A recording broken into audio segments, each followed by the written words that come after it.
بسم اللہ الرحمن الرحیم۔ السلام علیکم۔ پروگرام الکلام میں خوش آمدید۔ میں ہوں آپ کا میزبان محمد شعیب رضا۔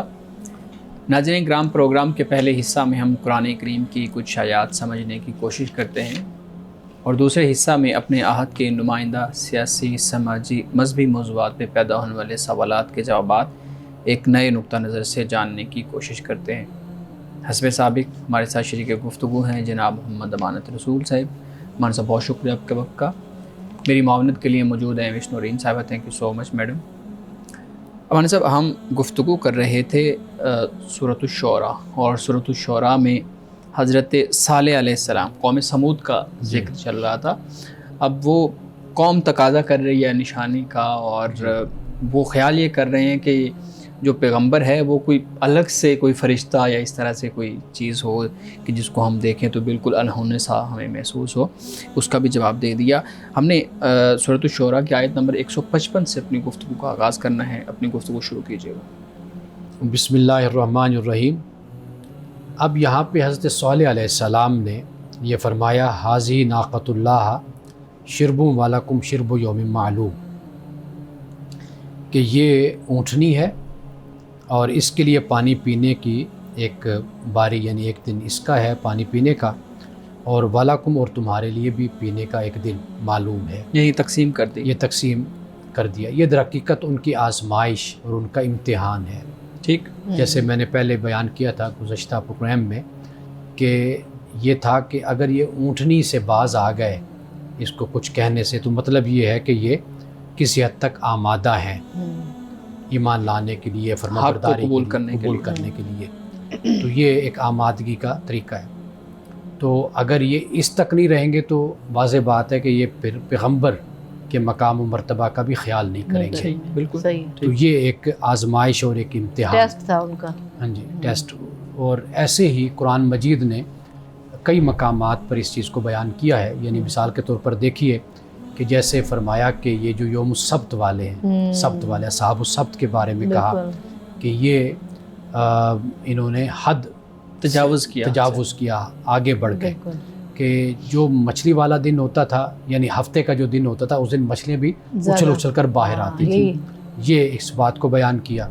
اسی طرح جب احرام کی حالت میں صحابہ ہیں تو اس وقت یعنی صحابہ خود بیان کرتے ہیں کہ شکار زیادہ ہمارے قریب آیا کرتے، ہمیں نظر آنا شروع ہو جاتا، ہاں قریب آتے تھے۔ تو مطلب یہ کہ ہم حالت احرام میں ان کا شکار نہیں کر سکتے تھے۔ یہ بھی ایک اللہ کی طرف سے آزمائش ہوتی ہے، ایک امتحان ہوتا ہے۔ تو یہاں پر یہی معاملہ کہ بھئی ان کی یہ صورت اور ان کے کردار کا پتہ چل جائے گا کہ یہ کس کردار کے مالک لوگ ہیں۔ اب اس کے بعد فرمایا وَلَا تَمَسُّوهَا بِسُوءٍ۔ حضرت صالح علیہ السلام نے فرمایا کہ تم نے اس کو برائی کے ساتھ نہیں ٹچ کرنا، نہیں چھونا، یعنی مطلب یہ کہ اس کو نقصان تم نے نہیں پہنچانا۔ فَيَأْخُذَكُمْ عَذَابُ يَوْمٍ عَظِيمٍ، ورنہ پھر کیا ہوگا، ایک بڑے دن کا عذاب تم کو پکڑ لے گا۔ یہ اب بالکل علی الاعلان اور واضح طور پر یہ اللہ تعالیٰ کی جو نشانی ہے، وہ اونٹنی، وہ اب ان کے پاس ہے، زمین پر موجود ہے۔ کہا کہ بھئی اس کو اگر کچھ ہو گیا تو پھر گویا کہ خدا کا عذاب تم پر آئے گا۔ یہ ایک بات فرمائی۔ فَعَقَرُوهَا، تو پھر کیا ہوا، ان ظالموں نے فَعَقَرُوهَا، تو اس کو مار ڈالا۔ فَأَصْبَحُوا نَادِمِينَ، اور پھر وہ پشیمان یعنی ہونے لگے، تو فوراً یعنی ان کو خیال آ گیا کہ ہم سے کیا ہوگا۔ اس پہ بات کرتے ہیں بعد میں۔ تو پشیمان وہ ہونے لگے۔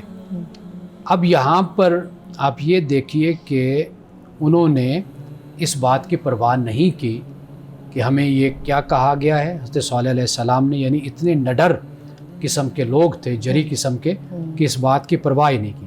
اور قرآن پاک نے ایک اور مقام پر یہ کہا کہ یہاں پر دیکھیے فَعَقَرُوهَا فرمایا کہ سب کی طرف یہ منسوب، حالانکہ مارنے والا ایک بندہ تھا، ایک شخص، انبعث اشقاها، تو ایک ہی شخص کھڑا ہو کر اس نے یہ حرکت کی۔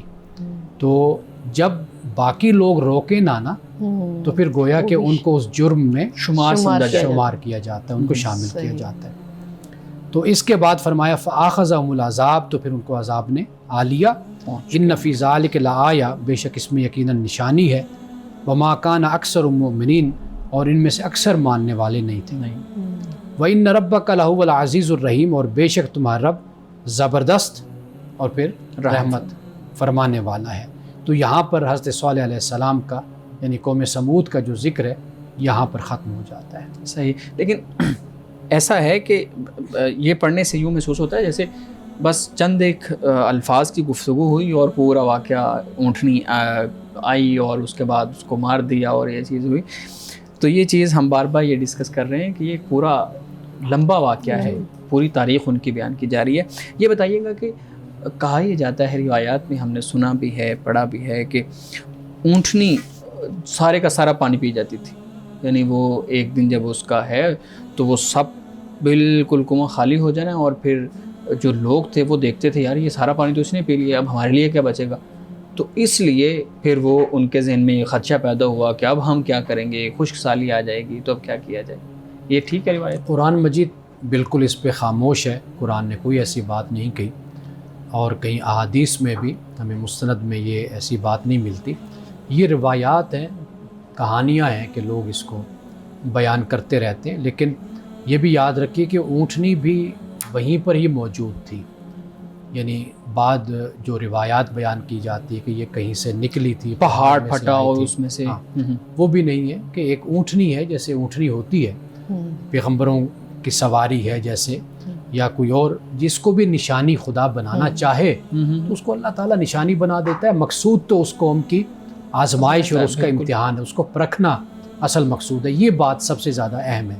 اب آپ خود دیکھیے نا کہ انسان کی جو سوچ ہوتی ہے، اس کے نفسیات، وہ کس طرح قصے اور کہانیوں کو بڑی توجہ سے سنتا ہے، مائل ہوتی ہے اور اس کی طرف اس کی طبیعت مائل ہوتی ہے، اور وہ اس میں تجسس ہوتا ہے، اور وہ چاہتا ہے کہ مزید اس پر مجھے بے شک کوئی سچ نہ بتائے، جھوٹی بتا دے، کوئی گھڑ کے سنا دے، افسانوی چیز تو ہو، اس سے اس کا اطمینان ہوتا ہے۔ اب قرآن مجید ان باتوں کو کوئی نہیں بیان کر رہا، سمپل اونٹنی کی بات قرآن نے کہی ہے، اور وہ اونٹنی ان کے لیے اللہ تعالیٰ نے ایک آزمائش اور ایک امتحان بنا دیا۔ لیکن سوال یہ بھی تو ہوتا ہے اس پر کہ عام لوگوں کو کیسے پتہ چلے کہ واقعی یہ اللہ ہی کی طرف سے حکم ہے اس اونٹنی کے بارے میں؟ مطلب کوئی ایسی چیز ہوتی ہے نا سم ٹائم کے ان یوزول قسم کے، یعنی پہلے ایک موجود نہیں ہے، اب کوئی چیز موجود ہوئی ہے۔ جیسے اگر وہ مثال جیسے کہ دی نا کہ پہاڑ کے پیچھے سے کچھ لوگ جو غلط روایات ہیں، اس ٹائپ کا کوئی منظر ہوتا یا ان یوزول طریقے سے، تو انہیں یقین ہاں جی یہ معجزاتی طور پہ اللہ کی طرف سے ہے، انہیں یقین کیسے آتا کہ یہ جو ہے اللہ کی طرف، واقعی اللہ کی طرف سے ہی ہے اونٹنی؟ اگر یہ سب کچھ اس طرح بیان کر دیا جاتا جس طرح آپ لوگ کہہ رہے ہیں، پھر تو آزمائش ہی نہیں بننی تھی نا، اچھا، پھر تو امتحان ہی نہ بنتا، حقیقت کھول کر ان کے سامنے آ جاتی۔ بات اصل یہ ہے کہ اللہ نے عقل دی ہے، پیغمبر ان میں بھیجا ہے، پیغمبر وہ باتیں بیان کر رہا ہے کہ جو باتیں بالکل حالات کی مطابقت میں ہیں، فطرت کی مطابقت میں ہیں، عقل کی مطابقت میں ہیں، اس سے بڑھ کر اور کیا حقیقت بیان ہو۔ یعنی پیغمبر ان کے کردار کو، ان کے اخلاق کو بیان کر رہا ہے، اس معاشرے کی خرابیوں کو بیان کر رہا ہے، ان کو اللہ تعالیٰ کے بارے میں بتا رہا ہے، اس کی توحید کے بارے میں بتا رہا ہے، یہ سب کچھ بیان ہو گیا۔ اب انکار کرنے والے لوگ ہیں، اب ان کا اپنا ایک ایٹیچیوڈ، ایک اپنا رجحان، ایک اپنا انداز ہوتا ہے سرکشی کا، تعصب کا، اس کے بنیاد پر وہ نہیں مانتے، وہ دیکھتے ہیں کہ یہ پیغمبر جو کچھ بیان کر رہا ہے، بلکہ ایک مقام پر تو ہم نے یہ بھی پڑھا کہ پیغمبر کے بارے میں کہا کہ بھئی ہم تو تمہیں سمجھتے تھے کہ تم ہمارے معاشرے کے سمجھدار بندے ہو، ہاں بالکل، یہ کیا باتیں تم کر رہے ہو۔ تو یہ جو رویہ اختیار کیا جاتا ہے یہ تو نرا ضد پر مبنی رویہ ہے نا، یعنی اس میں کون سی لاجک ہے، کون سی عقل کی بات ہے کہ اب اس کے بعد انتہا جب ان کی سرکشی کی ہو گئی، اس کے بعد اللہ تعالیٰ نے ایک اونٹنی کے ذریعے سے ان کو خبردار کیا کہ بھئی اب تمہارے پاس یہ راستہ رہ گئے، اگر تم یہاں پر اطاعت کرو گے، اس نشانی کا خیال کرو گے کہ اللہ کی طرف سے بھیجی گئی ہے، ایک نشانی ہے، تو اگر اس کا نہیں کرو گے تو گویا کہ تمہاری جو سرکشی ہے اور حد سے بڑھنا ہے وہ اتنا زیادہ اب ہو چکا کہ تمہارے پلٹنے کا کوئی راستہ نہیں ہے۔ اچھا، ایک اور اس سے کہ جو میری خود ہی سوال کا جواب مجھے فوراً میرے ذہن میں آ گیا جو میں آپ سے کر رہی ہوں کہ نشانی جو سی ہے وہ اونٹنی کا ان یوزول طریقے سے پانی پینا، عام طور پہ تو اونٹنی اتنا پانی نہیں پیتی ہے، لیکن پورا دن یہ بھی ایک روایت ہے نا، وہی میں عرض کر رہا ہوں، اس کی بھی کوئی حقیقت نہیں ہے نا۔ اچھا، یہ اس طریقے سے پانی کا پی جانا تو یہ ہے کہ پیغمبر کی طرف سے اس کو منتخب کر دیا گیا، بس قرآن مجید نے جتنی بس بات ایک کی دن ہے اس کا ہے اور ایک دن تم لوگوں کا ہے، ٹھیک ہے، اس پر آپ فوکس کیجئے جتنی بات قرآن پاک نے بیان کی ہے۔ باقی یہ جو کچھ بھی ہے یہ گویا کہ باتیں انسان کو اصل نقطے سے، اصل سبق سے ہٹا دیتی ہیں یہ باتیں. بالکل جب ہم ان باتوں میں چلے جاتے ہیں، افسانوں کے اندر چلے جائیں گے، آپ سمندر کا حصہ رہے نا، آپ ندی نالوں کی طرف کیوں جاتے ہیں؟ اس سے نقصان یہ ہوتا ہے کہ جو بات ہم نے سمجھنی ہے، ہم نے اپنے کردار کو ٹھیک کرنا ہے، اپنے آپ کو اچھا انسان بنانا ہے، اللہ کا فرمانبردار بنانا ہے، ایمان میں پختہ ہونا ہے، وہ ساری چیزیں پیچھے پس انداز اور پیچھے چلی جاتی ہیں، پس پش چلی جاتی ہیں، اور وہ باتیں سامنے آ جاتی ہیں کہ جن کا کوئی تعلق نہ ہماری بخشش سے ہے، نہ ہماری نجات سے کوئی تعلق بنتا ہے. ناظرین کرام، یہاں وقت ہوا چاہتا ہے ایک بریک کا، ہمارے ساتھ رہیے گا.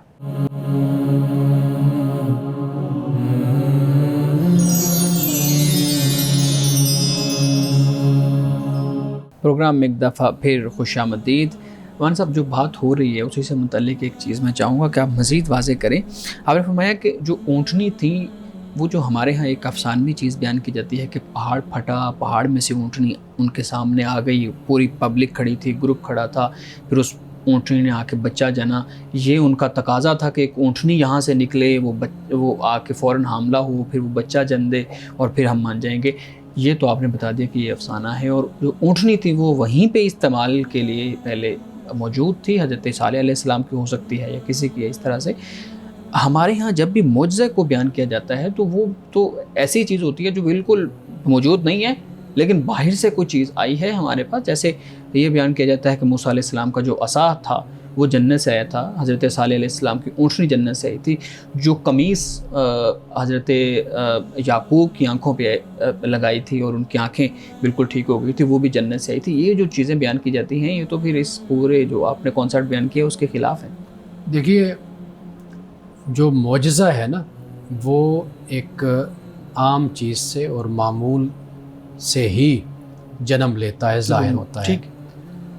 حضرت موسیٰ علیہ السلام کا جو عصا ہے، لاٹھی ہے، اس کے بارے میں ہم نے کسی پروگرام میں یہ بیان کیا تھا. میں نے عرض کیا تھا کہ اس کا کوئی بھی ایسی روایت ہمارے پاس سکا نہیں ہے. قرآن مجید تو بالکل خاموش ہے، بلکہ قرآن مجید تو یہ بیان کرتا ہے کہ اللہ سبحانہ و تعالیٰ نے پوچھا کہ موسیٰ یہ کیا ہے؟ ان کا یہ میری چھڑی ہے، لاٹھی یا عصا ہے، اس سے کیا کرتے ہو؟ اس سے میں خود ہی بتانا شروع کر. بلکہ اللہ نے نہیں پوچھا، بس یہ کہا کہ یہ کیا ہے؟ ان کا میرا عصا ہے، میں اس سے پتے اتارتا ہوں، درخت سے جھاڑتا ہوں، اور میں اس سے ٹیک لگاتا ہوں. اتوقع یہ کہ الفاظ آتے ہیں کہ بھی میں اس سے سہارا لیتا ہوں. یہ بیان کیا. اب وہ دنیا ہی کی ایک چیز ہے، درخت سے بنائی گئی ہے یا جو بھی طریقہ ہے. اب اس سے معجزہ اللہ تعالیٰ نے ظاہر کر دیا. معجزے کے لیے کوئی ضروری نہیں ہے کہ وہ چیز جو ان سی ہے وہ کوئی جنت سے آئے یا اس کے لیے کوئی اور طریقہ اختیار کیا جائے یا اوپر سے آئے تو تب ہی وہ نہیں، بلکہ اسی سے ہی اللہ تعالیٰ اپنا معجزہ اسی میں ظاہر کر دیتا ہے، ہے، اپنی قدرت اسی سے ظاہر کر دیتا ہے. جیسے حضرت موسیٰ علیہ السلام کا ید بیضا ہاتھ ہے، بالکل ٹھیک ہے نا، اب وہ روشن ہو جاتا ہے. اب یہ ہاتھ کوئی جنت سے آئے؟ واضح بات ہے، حضرت موسیٰ علیہ السلام کے ساتھ ہے یہ ہاتھ، پیدائش ہوئی، سب کچھ ہوا، اور عصا بھی ان کے پاس پہلے ہی موجود ہوگا نا. ہاں، اسی طرح اونٹنی کا معاملہ بھی ہے. آپ جو لفظ افسانہ استعمال کر رہے تھے نا، اس کی جگہ بہتر لفظ روایت. ہمارے مفسرین نے بھی اس کو تفاسیر میں اس کو بیان کیا ہے. لیکن میں یہ عرض کر رہا ہوں کہ قرآن مجید نے جو بات بیان کی ہے وہ اونٹنی کو بذات خود ایک نشانی کے طور پر پیش کر دیا. نشانی کس چیز کی؟ ان کے لیے آزمائش اور ان کے لیے امتحان. یہ بن گئی. اگر اس طریقے سے مبہوت کرنا ہو، اس طریقے سے لوگوں کو جھکا دینا ہو یا حیران کر دینا ہو، پھر تو بات نہیں بنتی نا. بات تو یہی ہے کہ ایک عام سی چیز ہے، ایک اونٹنی ہے، اسی کو اللہ نے نشانی بنا کر پیش کر دیا کہ اب اس کو اگر تم احترام دو گے، اس کا خیال رکھو گے تو گویا کہ تم اللہ تعالیٰ کے عذاب سے بچ جاؤ گے، ورنہ پھر اس کا نشانہ بنو گے. صحیح. جی آپ کو سوال کرنا؟ ہاں جی، میں یہ سوچ، ہماری جو آیات پہ اختتام ہوا تھا ابھی کچھ دیر پہلے 159 آئی تھنک تھی جی، اس میں جو آخری 2 ورڈ تھے عزیز اور رحیم. عزیز اور رحیم. ہاں جی. اب عزیز جو ہے وہ زبردست اور رحیم رحمت والا. اب یہ زبردست رحم کے ساتھ جڑے گا یا کہ ویسے ایک غلبے کی صورت میں اس کو ہم سمجھیں گے کہ غالب ہے، اور ساتھ یہ بھی فرما دیا کہ رحیم بھی ہے ساتھ ہی ساتھ؟ دیکھیے، اس کے لیے ایک لفظ شاید ہم نے کسی پروگرام میں مختصر اس پہ بات کی تھی. اس کو علم بلاغت میں حسن تزییل کہتے ہیں. تزییل. اس کا مطلب یہ ہوتا ہے کہ آپ ایک جیسی عبارت کو لاتے ہیں، اس سے ایک حسن کلام بھی ہوتا ہے، معنویت بھی پیدا ہوتی ہے، اور اس میں ایک جسے کہتے ہیں خلاصہ بھی ہوتا ہے، ایک اہم پیغام مستقل وہ بھی بیان ہو جاتا ہے. یعنی اب یہ جو الفاظ ہیں وَإِنَّ رَبَّكَ لَهُوَ الْعَزِيزُ الرَّحِيمُ، یہ پہلے بھی 2 دفعہ یا غالباً 3 دفعہ آ چکے ہیں. جی. یہ ایک تو حسن تسجیل علم بلاغت کے حوالے سے اس کی اصطلاح ہو گئی. جی. عزیز الرحیم دونوں آ گئے. دیکھیے صرف غالب ہوتے ہیں نا لوگ، یعنی غالب سے جو تصور پیدا ہوتا ہے کہ یہ جو غالب ہے ممکن ہے کہ یہ اپنے مغلوب کے ساتھ ظلم کرے، زیادتی کرے، بے حسی کا مظاہرہ کرے، ناجائز اپنی طاقت کو ٹھیک ہے. سبحان اللہ. اس کے ساتھ ہی غالب کے ساتھ ہی رحیم کا لفظ اس لیے آ گیا واہ. کہ اللہ سبحانہ و تعالیٰ غالب ہے لیکن رحم کرنے رحم والا کرنے ہے، والا. اپنی مخلوق پر رحمت سے پیش آنے والا ہے. تو اس لیے آپ قرآن مجید میں اگر دیکھیں تو 2 اللہ اپنی صفتوں کو اکٹھے بیان کرتا بالکل ہے. بالکل. بہت سے اچھا اب مقامات. یہاں پر ایک اور بات ہے کہ العزیز الرحیم، اس میں کوئی واو نہیں ہے کہ غالب اور رحم کرنے، یعنی غالب رحم کرنے والا، اکٹھے دونوں کو بیان کیا گیا. یعنی اس سے یہ معلوم ہوتا ہے کہ اللہ تعالیٰ ایک ہی وقت میں دونوں صفات اللہ کی ذات میں یہ جمع ہے. غالب ہے تو رحم کرنے والا بھی یعنی اب یہ رحمت بھی بندوں ہر پر ایک پہ ہے وسیع ہے. کہ بندوں پہ ڈیپینڈ کرتا ہے کہ بھئی اب یہ کیا عمل کریں کہ اس پر رحم ہوگا یا اس پہ اللہ کا غلبہ. دونوں اکٹھے ہیں. اللہ تعالیٰ بندے کے اعمال جو بھی ہیں، مثال کے طور پر ظالم کو خدا سزا دیتا ہے تو یہ غالب بھی ہے، رحم کرنے والا بھی ہے. ظالم کو سزا دینا مظلوم کے لیے رحمت بن جاتا ہے. بالکل یہی بات میں. ظالم کو سزا دینے سے یہ بھی ہو سکتا ہے کہ دنیا میں اس کا ظلم دھو دیا جائے، اس کے گناہ ختم ہو جائیں. اس لحاظ سے وہ اللہ کے لیے، اللہ کی طرف سے اس کے لیے رحمت پھر بن جاتی ہے. یہ بڑی اہم چیزیں ہیں. ان آیات کو تو جب مجھے یاد ہے جب ہم پڑھتے ہوتے تھے تو ان آیات کو ایسے گزار دیا جاتا تھا، بتا دیا جاتا تھا کہ غالب ہے، رحم والا ہے، بس صحیح ہے. لیکن یہ جو آپ کچھ دن پہلے بھی جیسے آپ نے بیان کیا تھا کہ یہ کیسے 2 الفاظ کو ملا کے ایک پورا کنسپٹ بیان کیا جاتا ہے اللہ رب العزت کے صفات کے حوالے سے. ہمارے سے میں چاہوں گا کہ ہم آگے کچھ آیات مزید پڑھ لیں تاکہ ہم اپنی گفتگو کسی ایک پوائنٹ تک لے جائیں. اب حضرت لوط علیہ السلام کا ذکر ہو رہا ہے. اچھا، صالح علیہ السلام کا ذکر ختم ہو گیا. صالح علیہ السلام کا ذکر ختم ہوا اور بہت مختصر تعارف اور سبق جو چاہیے وہ بیان ہو گیا. واقعات کو حضرت صالح علیہ السلام کے کسی اور مقام پر قرآن مجید نے، جیسے سورۃ الاعراف میں بھی ہم نے پڑھا تھا. اب یہاں پر فرمایا کذبت قوم لوط المرسلین، کہ قوم لوط نے جھٹلایا رسولوں کو. اذ قال لهم اخوهم لوط الا تتقون، جب ان کے بھائی لوط نے انہیں کہا کہ کیا تم تقوی نہیں اختیار کرتے. انی لکم رسول امین، کہ بے شک میں تمہارے لیے رسول امین ہوں. فاتقوا اللہ واطیعون، تو اللہ کا تقوی اختیار کرو اور میری فرمانبرداری کرو. وما اسألکم علیہ من اجر ان اجری الا علی رب العالمین، کہ میں تم سے اس دعوت پر، تبلیغ پر، جو میں تمہیں اللہ کا دین بتاتا ہوں، اس پر میں تم سے کسی اجر کا سوال نہیں کرتا. میرا اجر صرف اور صرف رب العالمین پر ہے. اب یہ تقریباً آیت نمبر 160 سے لے کر 164 تک یہ 4 آیتیں بنتی ہیں. یہ 4 آیتیں مسلسل پیچھے بھی ہم نے جو ذکر آ رہے ہیں انبیاء کے اور حضرت صالح علیہ السلام کے، اور یہ ہم نے سارا ابراہیم علیہ السلام کے پہلے بھی ہم نے یہ سارا پڑھا ہے. تو یہ 4 آیتیں تو اکٹھی اسی طریقے سے ہی پیٹرن. صحیح.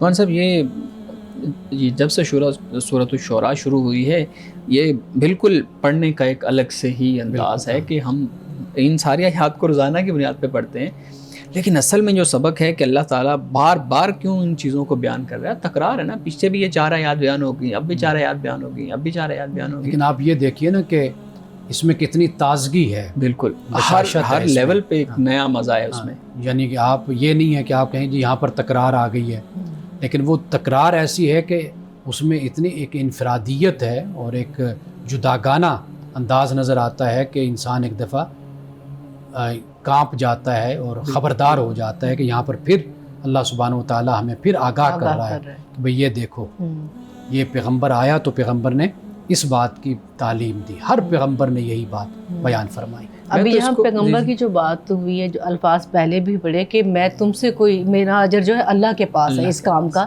یہ کہنے کی نوبت شاید اسی لیے آئی کہ وہ کوئی لوگ یہی کہتے ہوں گے کہ شاید اپنے مفاد کے لیے ہمیں جو ان سے اس طرح کی تبلیغ کر رہے ہیں. دیکھیے جو آئینہ ہوتا ہے نا، اس میں اپنا ہی چہرہ انسان کو نظر آتا ہے. دوسروں کے بارے میں انسان اکثر طور پر وہی کچھ سوچتا ہے یا اس کو وہی کچھ نظر آتا ہے جو کچھ وہ خود ہوتا ہے. تو ان کا خیال چونکہ یہ دنیا کے مارے ہوئے لوگ تھے, ان کو دین سے کوئی تعلق نہیں تھا, اقتدار, سیاست, کرسی, دولت, مال, یہ ان کا سب کچھ مطمع نظر منزل ان کی یہی تھی. تو یہ خیال کرتے تھے کہ یہ اگر پیغمبر یہ صالح علیہ السلام یا لوط علیہ السلام یا ہود علیہ السلام یا محمد رسول اللہ صلی اللہ علیہ وسلم اگر یہ کہہ رہے ہیں تو شاید ان کو اقتدار چاہیے, سیاسی قوت چاہیے, تو یہ دوسرے انداز سے یہ سیاسی قوت حاصل کرنا چاہتے ہیں. تو یہ ان کی غلط فہمی یعنی قرآن پاک نے اس طرح دور کر دی کہ ہر پیغمبر نے یہی بات بیان کی. ناظرین کرام, یہاں وقت ہوا چاہتا ہے ایک بریک کا, ہمارے ساتھ رہیے گا.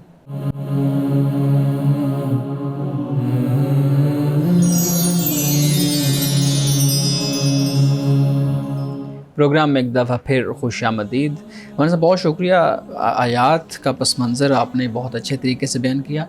اب میں چاہتا ہوں کہ ہم کچھ سوالات, متفرق سوالات کی طرف بھی آئیں.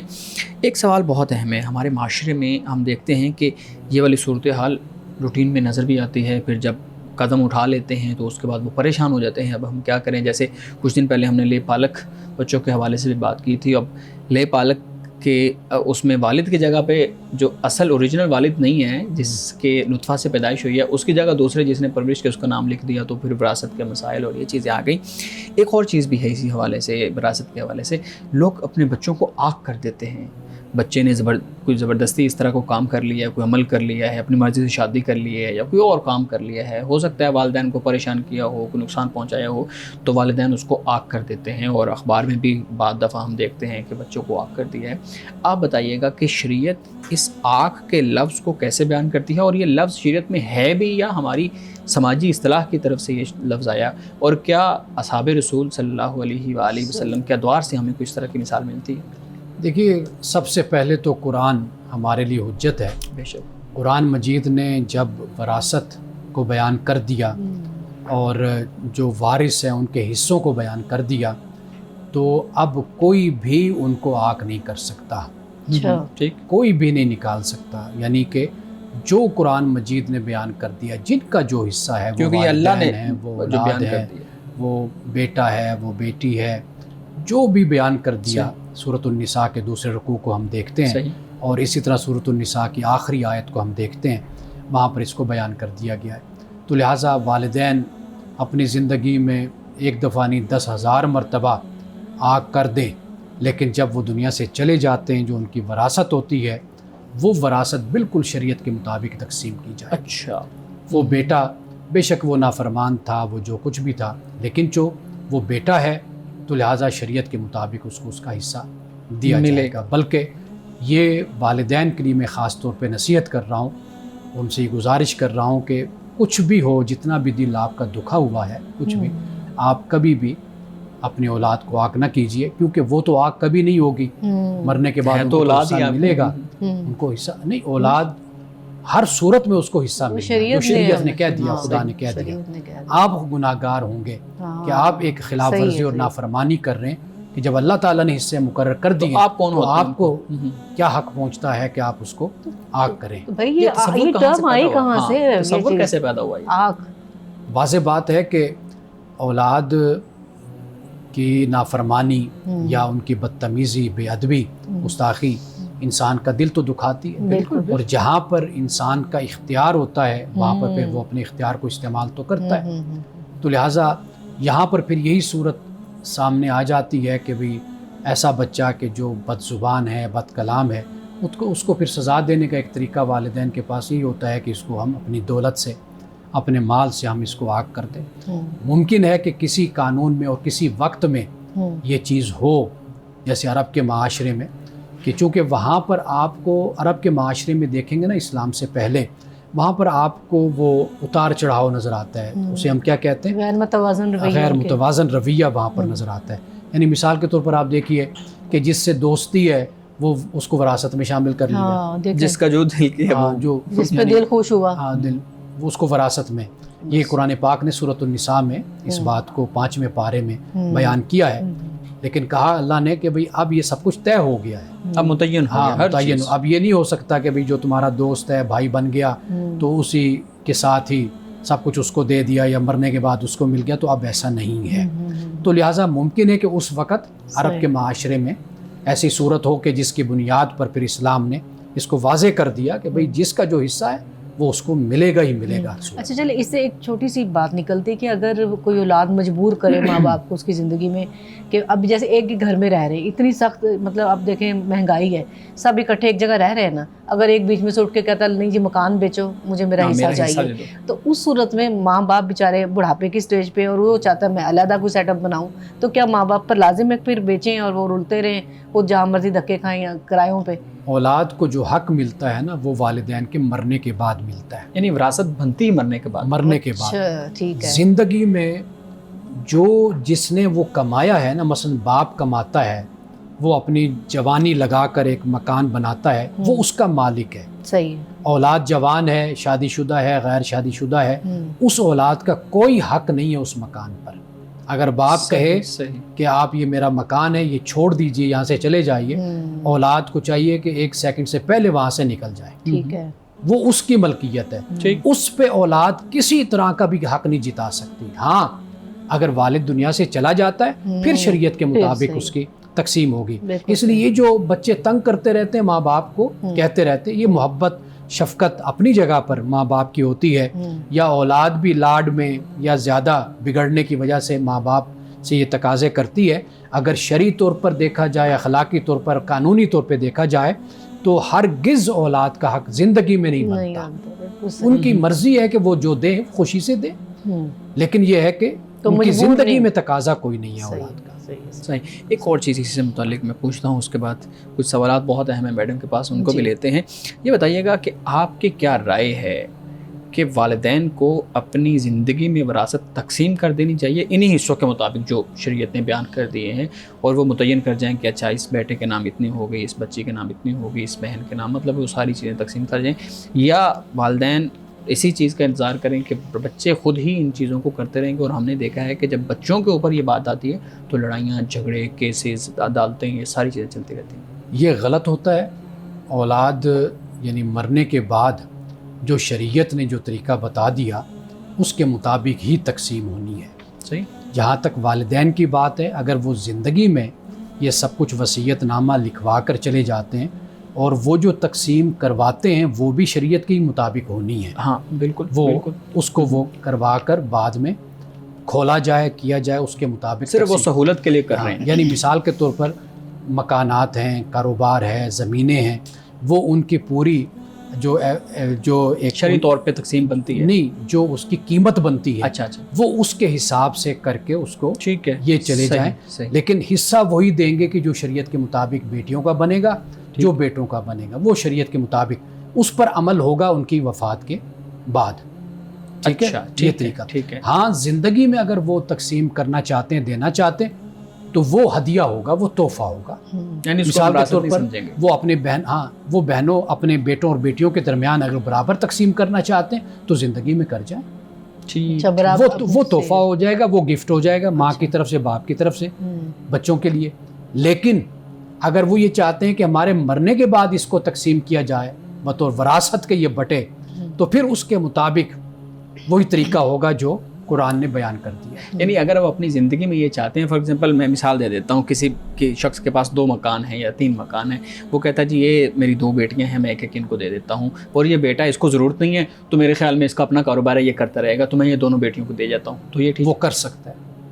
کسی کے ساتھ زیادتی نہیں ہونی چاہیے. یعنی جیسے اب آپ نے کہا کہ بیٹا اس قابل ہے کہ وہ اپنا کاروبار، تجارت ماشاءاللہ کما رہا ہے، تو اپنے اسی بیٹے کے ساتھ مشورہ بھی کرے کہ بیٹا میں یہ کرنا چاہتا ہوں، تو بے شک وہ بیٹیوں کو دے دے. اگر وہ نہیں بھی پوچھتا پھر بھی وہ اپنے ان بیٹیوں کو دے سکتا ہے. اپنی زندگی میں ہبا کر دے گا، وہ کر سکتا ہے. وہ ہدیہ یا ہبا یا تحفہ آپ کہہ لیجئے وہ کر سکتا ہے. صحیح. آخری بات یہ بتا دیجیے گا، بریک کا مجھے کہا جا رہا ہے، یہ بتائیے گا اگر کوئی والدین نہیں دیتے یا بھائی نہیں دیتے تو بہن تقاضا کر سکتی ہے ہر چیز کا کہ بھائی مجھے دیا جائے، عدالت تک جا سکتی ہے؟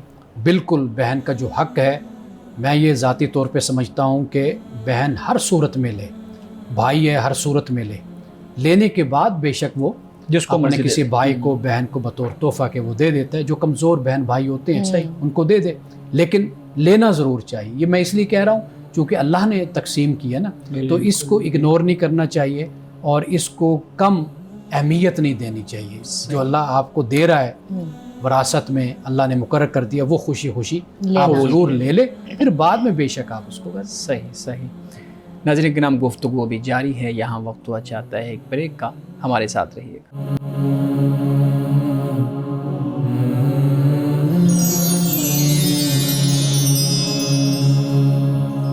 پروگرام میں ایک دفعہ پھر خوش آمدید. جی مس صاحب سوال کرنا چاہ رہے تھے. ایک سوال امان صاحب امریکہ سے مجھے آیا ہے کہ وہ یہ بتاتی خاتون کہ مجھے واش روم میں اپنی کسی پرابلم کی وجہ سے وہ زیادہ وقت ویٹ کرتی ہیں، انتظار کرتی ہیں یورین پاس کرتے ہوئے، لیکن جیسے ہی کہتی ہیں وہ نماز کے لیے کھڑی ہوتی ہیں تو ان کے کچھ قطرے جو ہے وہ گر جاتے ہیں.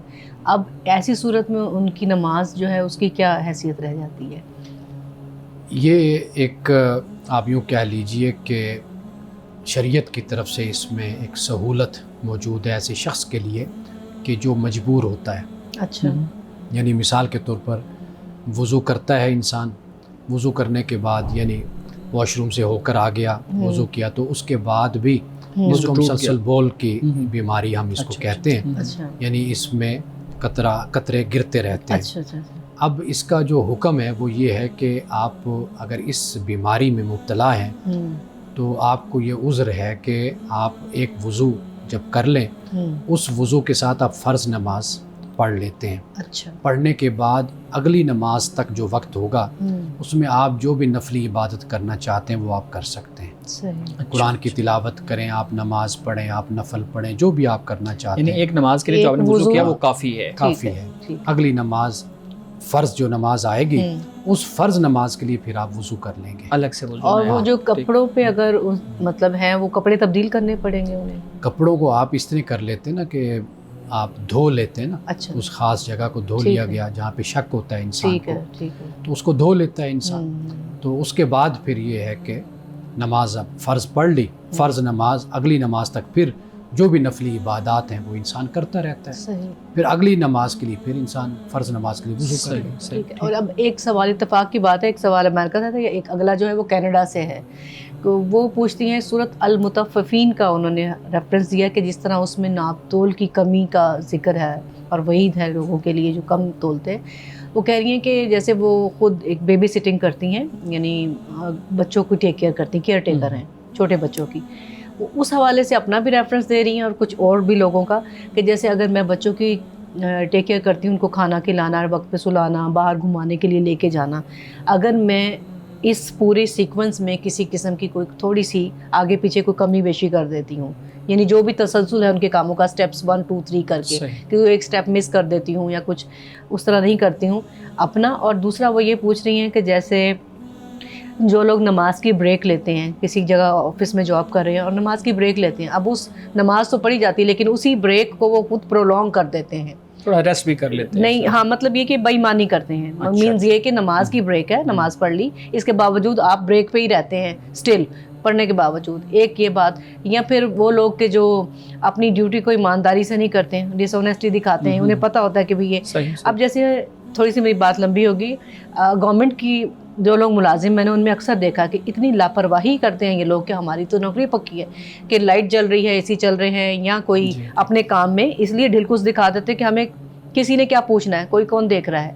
تو یا پھر کسی فرم کے بھی جو لوگ ہیں مطلب یہ سارا ہاں. تو یہ کیا یہ بھی صورت کے حوالے سے وہ کہہ رہی ہیں کہ اسی چیز میں ان کے لیے بھی ہلاکت کا یہاں پہ قرآن مجید نے جو بیان کیا ہے نا، ویل للمطففین، یہ جو وائل لفظ ہے نا ہلاکت، یہاں سے یہ معلوم ہوتا ہے کہ بعض لوگوں کا رویہ ایسا ہوتا ہے کہ وہ جب دوسروں کو تول کر دیتے ہیں تو اس میں کٹوتی کرتے ہیں، کم تولتے ہیں، نقصان کرتے ہیں. وَإِذَا قَالُوهُمْ أَوْ وَزَنُوهُمْ يُخْسِرُونَ، ناپ کر دیں، تول کر دیں تو نقصان دوسرے کو کم دیں گے.